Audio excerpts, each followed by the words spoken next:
అందరికీ నమస్కారం. ముందుగా ఎంఆర్ న్యూస్ తెలుగు అనే ఛానల్కి అందరికీ స్వాగతం అండి. నియోజకవర్గంలో వైఎస్ఆర్ 16వ వర్ధంతిని శ్రీకాళహస్తి మాజీ ఎమ్మెల్యే బియ్యపు మధుసూదన్ రెడ్డి ఆధ్వర్యంలో ఘనంగా జరిగాయి.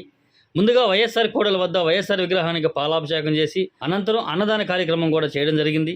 ఈ సందర్భంగా శ్రీకాళహస్తి దేవస్థానం మాజీ పాలక మండలి చైర్మన్ అంజూరు శ్రీనివాసులు మాట్లాడుతూ ఆంధ్రప్రదేశ్లో వైఎస్ఆర్ పాలన అంటేనే అదొక ప్రత్యేక స్వర్ణయుగ పాలన అని చెప్పుకుంటారని, ఆయన పేదవాడి జీవితంలో ఎప్పుడు ఏది అవసరమవుతుందో దానికి తగ్గట్టుగా అంతకుముందు ఎవరూ చేపట్టినటువంటి సరికొత్త పథకాలతో పేద కుటుంబాలను ఆదుకోవడంతో ఆంధ్రప్రదేశ్ ప్రజల గుండెల్లో దేవుడిగా నిలిచిపోయాడని, ఆ మహానుభావుడి కానీ బ్రతికి ఉంటే రాష్ట్రం రెండుగా విడిపోయేది కాదని, కావున అలాంటి వ్యక్తిని ఈ వర్ధంతి జయంతి రోజుకే కాకుండా ప్రతిక్షణం పేదల గుండెల్లో ఉంటారని, అదేవిధంగా శ్రీకాళహస్తి నియోజకవర్గంలో కూడా బియ్యపు మధుసూదన్ రెడ్డి కూడా ప్రజలు ప్రాణాపాయ పరిస్థితుల దగ్గరికి వెళ్ళినటువంటి కోవిడ్ సమయంలో ప్రతి కుటుంబానికి ఎనలేని సహాయ సహకారాలు అందించారని గుర్తు చేసుకున్నారు.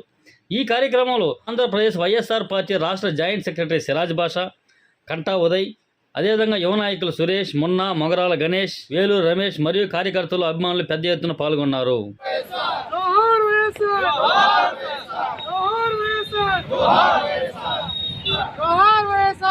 మనం రాజశేఖర రెడ్డి గారి గురించి ఎన్ని మాట్లాడుకున్నా కూడా తక్కువే వస్తుంది.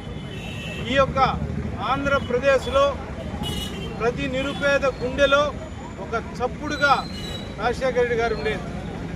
ఆయన తీసుకొచ్చిన సంస్కరణలు అనేకం. వాటిలో ఒక్కోటి చెప్పుకున్నామంటే ఇందిరమ్మ ఇల్లు, కొన్ని లక్షల ఇల్లులు రాజశేఖర రెడ్డి గారు హయాంలో పేదలకు నిరుపేదలకు గూడు ఏర్పాటు చేశాడు. 108 ద్వారా ప్రతి ఒక్కరికి కూడా వైద్యాన్ని అందుబాటులో ఇచ్చాడు. ఎమర్జెన్సీకి ఆరోగ్యశ్రీ ద్వారా కొన్ని వందల జబ్బుల్ని ఆరోగ్యశ్రీలోకి చేర్చి వారందరికీ కూడా భరోసా ఇచ్చిన ముఖ్యమంత్రి వైఎస్ రాజశేఖర రెడ్డి గారు. జగన్మోహన్ రెడ్డి యొక్క ఆలోచనలను ఈ యొక్క మన యొక్క మాజీ శాసనసభ్యుడు బియ్యపు మధుసూదన్ రెడ్డి గారు కూడా తీసుకొచ్చి కరోనా కష్ట సమయంలో అనేక కుటుంబాలని కాపాడుకున్నాడు.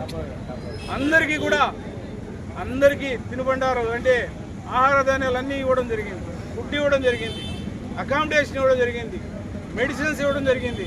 ఈ విధంగా అన్ని రకాల సేవలు చేసిన మధుసూదన్ రెడ్డి గారి యొక్క ఆలోచనలతోనే మన యొక్క కాన్స్టిట్యున్సీలో వైఎస్ఆర్ కాంగ్రెస్ పార్టీ ఇంకా మరింత బలోపేతమయ్యేదానికి అందరం కంకణ మొదలు ఉంటామని తెలియజేసుకుంటూ జోహార్ వైఎస్ఆర్.